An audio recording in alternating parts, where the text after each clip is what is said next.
Perkenalkan, nama saya Rismawati Oktariana Tambungan, Angkatan 53, Kelompok 4, pengampu materi Ibu Nurmayana Siregar.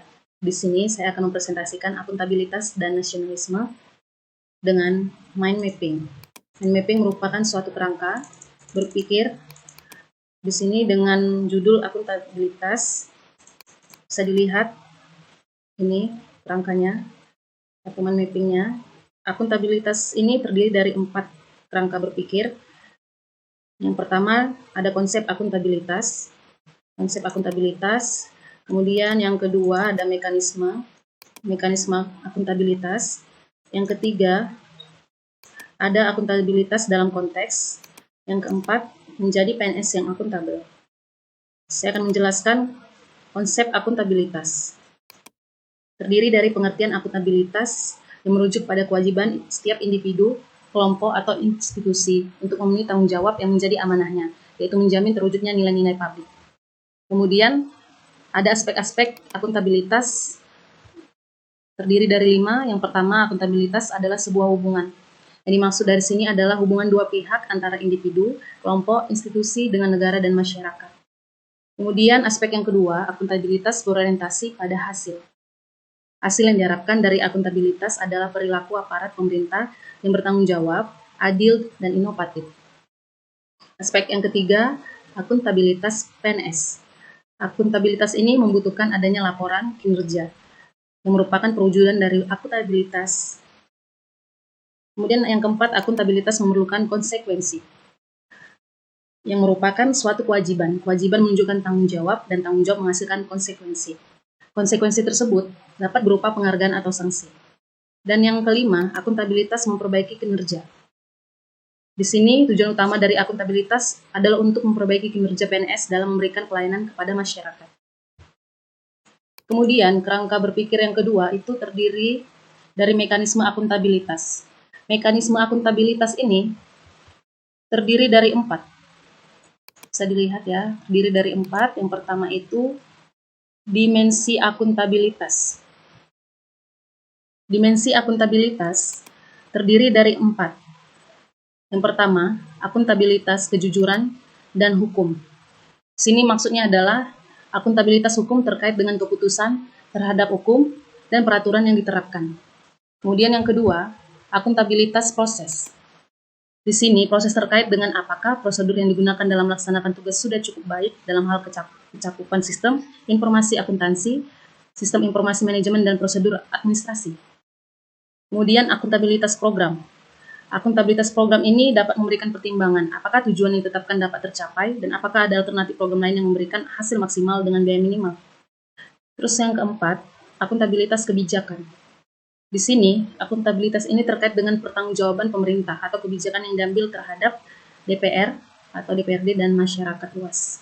Kemudian yang kedua itu ada mekanisme akuntabilitas birokrasi Indonesia, terdiri dari perencanaan strategis.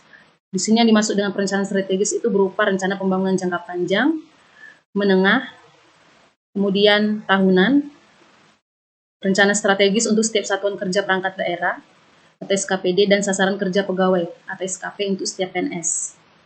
Kemudian yang kedua itu ada kontrak kinerja.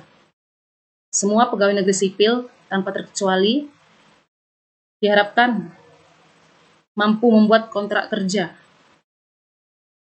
untuk setiap tahun, karena ini merupakan kesepakatan antara pegawai dengan atasan langsungnya. Kemudian yang terakhir, laporan kinerja. Laporan kinerja yaitu berupa laporan akuntabilitas kinerja instansi pemerintah atau LAKIP. Yang ketiga, menciptakan lingkungan kerja yang akuntabel. Terdiri dari kepemimpinan. Bisa dilihat, kepemimpinan, lingkungan yang akuntabel tercipta dari atas ke bawah, di mana pemimpin memainkan peranan yang penting dalam menciptakan lingkungannya. Pimpinan mempromosikan lingkungan yang akuntabel dapat dilakukan dengan memberikan contoh pada orang lain, adanya komitmen yang tinggi dalam melakukan pekerjaan sehingga mereka memberikan efek positif bagi pihak lain untuk berkomitmen pula. Kemudian yang kedua, transparansi. Tujuan dari adanya transparansi adalah mendorong komunikasi yang lebih besar dan kerjasama antara kelompok internal dan eksternal. Kemudian memberikan perlindungan terhadap pengaruh yang tidak seharusnya dan korupsi dalam mengambil keputusan. Terus meningkatkan akuntabilitas dalam keputusan-keputusan, dan yang terakhir meningkatkan kepercayaan dan keyakinan kepada pimpinan secara keseluruhan. Yang ketiga ada integritas. Di sini dengan ada integritas menjadikan suatu kewajiban untuk menjunjung tinggi dan mematuhi semua hukum yang berlaku, undang-undang kontrak, kebijakan, dan peraturan yang berlaku. Yang keempat ada tanggung jawab. Responsibilitas institusi dan responsibilitas seseorang memberikan kewajiban bagi setiap individu dan lembaga bahwa ada suatu konsekuensi dari setiap tindakan yang telah dilakukan, karena adanya tuntutan untuk bertanggung jawab atas keputusan yang telah dibuat. Kemudian di sini ada keadilan. Keadilan merupakan landasan utama dari akuntabilitas. Keadilan harus dipelihara pada lingkungan organisasi kita. Yang keenam ada kepercayaan. Rasa keadilan akan membawa kepada sebuah kepercayaan. Kepercayaan ini yang akan melahirkan akuntabilitas. Dengan kata lain, lingkungan akuntabilitas tidak akan lahir dari hal yang tidak dapat dipercaya. Yang ketujuh ada keseimbangan. Untuk mencapai akuntabilitas dalam lingkungan kerja, maka diperlukan adanya keseimbangan antara akuntabilitas dan kewenangan, serta harapan dan kapasitas. Yang kedelapan ada kejelasan. Kejelasan juga merupakan salah satu elemen untuk menciptakan dan mempertahankan akuntabilitas. Dan yang terakhir ada konsisten. Konsistensi menjamin stabilitas. Penerapan yang tidak konsisten dari sebuah kebijakan, prosedur, sumber daya akan memiliki konsekuensi terhadap tercapaian lingkungan kerja yang tidak akuntabel akibat melemahnya komitmen dan kredibilitas anggota organisasi. Selanjutnya, akuntabilitas dalam konteks. Yang pertama itu adanya transparansi dan akses informasi. Keterbukaan informasi telah dijadikan standar normatif untuk mengukur legitimasi sebuah pemerintahan. Dalam payung besar demokrasi, pemerintah senantiasa harus terbuka kepada rakyat sebagai bentuk legitimasi. Kemudian, yang kedua itu adanya praktek kecurangan. Aparat pemerintah dituntut untuk mampu menyelenggarakan pelayanan yang baik untuk publik. Hal ini berkaitan dengan tuntutan untuk memenuhi etika birokrasi yang berfungsi memberikan pelayanan kepada masyarakat. Kemudian, yang ketiga itu penggunaan sumber daya milik negara. Untuk kelancaran aktivitas pekerjaan, hampir semua instansi pemerintah dilengkapi dengan berbagai fasilitas seperti telepon, komputer, internet, dan sebagainya. Tidak hanya itu, bahkan semua instansi pemerintah memiliki aset-aset lain seperti rumah dinas, mobil, dan kendaraan dinas lainnya. Kemudian yang keempat, adanya penyimpanan data dan penggunaan data dan informasi pemerintah. Suatu organisasi akuntabel karena adanya kewajiban untuk menyajikan dan melaporkan informasi dan data yang dibutuhkan oleh masyarakat atau membuat kebijakan atau pengguna informasi dan data pemerintah lainnya. Informasi ini dapat berupa data maupun penyampaian atau penjelasan terhadap apa yang sudah terjadi, apa yang sedang dikerjakan, dan apa yang sedang dilakukan. Jadi akuntabilitas dalam hal ini bagaimana pemerintah atau aparatur dapat menjelaskan semua aktivitasnya dengan memberikan data dan informasi yang akurat terhadap apa yang telah mereka laksanakan, sedang laksanakan, dan akan dilaksanakan. Kemudian yang kelima, adanya konflik kepentingan. Di sini, konflik kepentingan merupakan situasi yang timbul di mana tugas publik dan kepentingan pribadi bertentangan, yang terdiri dari konflik kepentingan keuangan, yang kedua, non-keuangan.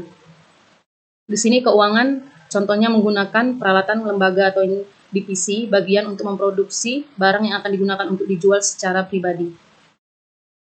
Kemudian yang non-keuangan itu contohnya berpartisipasi sebagai anggota panel seleksi tanpa menggunakan koneksi, asosiasi atau keterlibatan dengan calon. Kemudian kerangka yang keempat dari akuntabilitas adalah menjadi PNS yang akuntabel.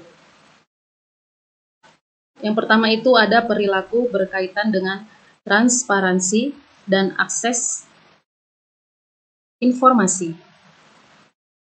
Di sini PNS tidak akan menggunakan dan tidak akan mengungkapkan informasi yang resmi atau dokumen yang diperoleh selain seperti yang dipersyaratkan oleh hukum atau otoritas yang diberikan oleh institusi. Kemudian menghindari perilaku yang curang dan koruptif. Di sini PNS dilarang untuk melakukan penipuan yang menyebabkan kerugian keuangan aktual atau potensial untuk setiap orang atau institusinya. Kemudian yang ketiga ada perilaku terhadap penggunaan sumber daya negara. Di sini PNS bertanggung jawab untuk pengeluaran yang resmi. Kemudian yang keempat, Perilaku berkaitan dengan penyimpanan dan penggunaan data serta informasi pemerintah. PNS bertindak dan mengambil keputusan secara transparan. Kemudian yang kelima, perilaku berkaitan dengan konflik kepentingan. Di sini PNS harus dapat memastikan kepentingan pribadi atau keuangan tidak bertentangan dengan kemampuan mereka untuk melakukan tugas-tugas resmi mereka dengan tidak memihak. Kemudian yang keenam, mengambil keputusan yang akuntabel. Bagaimana caranya? Pengambilan keputusan secara akuntabel dan beretika berarti dapat membuat keputusan dan tindakan yang tepat dan akurat. Sebuah keputusan yang akuntabel dan beretika sangat penting dalam menjaga kepercayaan dan keyakinan terhadap masyarakat dalam pekerjaan pemerintahan. Terdiri dari pengertian, prinsip-prinsip nasionalisme, nilai-nilai dasar, dan ASN yang mampu mengaktualisasikan nilai-nilai nasionalisme dalam menjalankan profesinya sebagai pelayan publik yang berintegritas.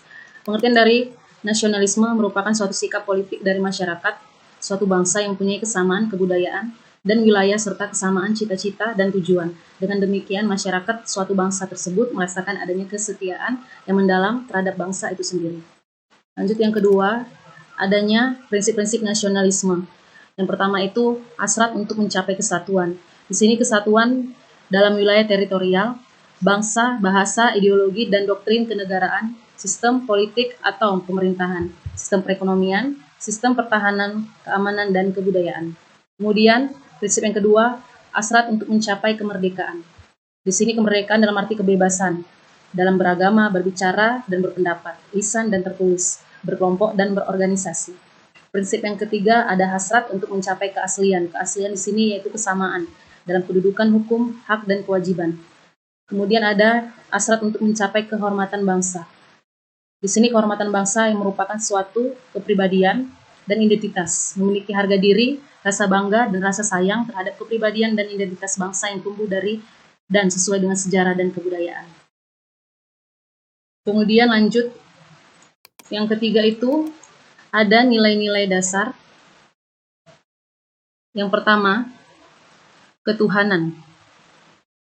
Di sini ketuhanan merupakan wujud dari diri kita dalam beragama. Dan yang kedua, kemanusiaan. Di sini kemanusiaan dalam arti kita masih mempunyai rasa kepada sesama teman kita itu dalam menolongnya.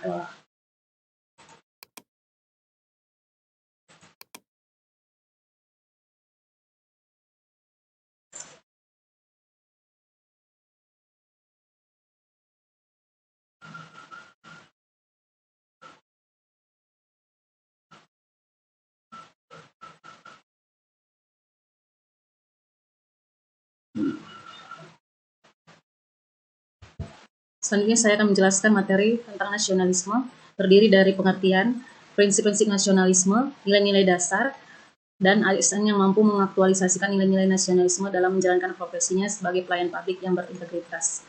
Pengertian dari nasionalisme merupakan suatu sikap politik dari masyarakat, suatu bangsa yang mempunyai kesamaan kebudayaan dan wilayah serta kesamaan cita-cita dan tujuan. Dengan demikian, masyarakat suatu bangsa tersebut merasakan adanya kesetiaan yang mendalam terhadap bangsa itu sendiri. Lanjut yang kedua, adanya prinsip-prinsip nasionalisme. Yang pertama itu hasrat untuk mencapai kesatuan. Di sini kesatuan dalam wilayah teritorial, bangsa, bahasa, ideologi, dan doktrin kenegaraan, sistem politik atau pemerintahan, sistem perekonomian, sistem pertahanan, keamanan, dan kebudayaan. Kemudian, prinsip yang kedua, hasrat untuk mencapai kemerdekaan. Di sini kemerdekaan dalam arti kebebasan, dalam beragama, berbicara, dan berpendapat, lisan dan tertulis, berkelompok dan berorganisasi. Prinsip yang ketiga ada hasrat untuk mencapai keaslian. Keaslian di sini yaitu kesamaan dalam kedudukan hukum, hak, dan kewajiban. Kemudian ada hasrat untuk mencapai kehormatan bangsa. Di sini kehormatan bangsa yang merupakan suatu kepribadian dan identitas, memiliki harga diri, rasa bangga, dan rasa sayang terhadap kepribadian dan identitas bangsa yang tumbuh dari dan sesuai dengan sejarah dan kebudayaan. Kemudian ada nilai-nilai dasar nasionalisme. Yang pertama, ketuhanan. Wujud dalam perilaku sehari-hari seperti jujur dan mempunyai integritas, hormat pada hak orang lain. Kemudian yang kedua, kemanusiaan. Kemanusiaan ini merupakan bangsa yang menghormati hak asasi manusia. Wujud nyata dalam kehidupan sehari-hari, toleransi, sopan dan santun, saling tolong-menolong. Kemudian, nilai dasar yang ketiga adanya persatuan, yang menggambarkan bangsa yang cinta tanah air. Wujud nyata dalam perilaku sehari-hari, yaitu rukun dan damai, menjaga keutuhan bangsa, dan menjunjung tinggi kehormatan bangsa dan negara. Kemudian yang keempat, kerakyatan yang dipimpin, merupakan bangsa yang demokratis. Wujud dari perilaku sehari-hari, mau mendengar pendapat orang lain, siap menang tapi juga siap kalah, sportif. Kemudian yang kelima, adanya keadilan. Di sini, keadilan bangsa yang menjunjung tinggi kebersamaan. Wujud dalam kehidupan sehari-hari merupakan tidak serakah, tepat waktu, mau bekerja keras, saling membantu, dan suka menabung. Kemudian, nasionalisme juga yang terakhir memiliki ASN yang mampu mengaktualisasikan nilai-nilai nasionalisme dalam menjalankan profesinya sebagai pelayan publik yang berintegritas. Di sini terdiri dari ASN berwawasan kebangsaan,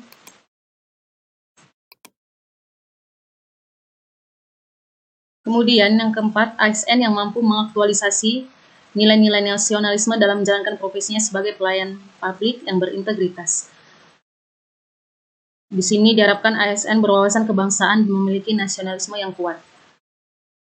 Dengan mengimplementasikan nilai-nilai Pancasila, sila pertama ketuhanan yang Maha Esa, sila kedua kemanusiaan yang adil dan beradab, sila ketiga persatuan Indonesia, sila keempat kerakyatan yang dipimpin oleh hikmat dan kebijaksanaan dalam permusyawaratan perwakilan. Sila kelima, keadilan sosial bagi seluruh rakyat Indonesia.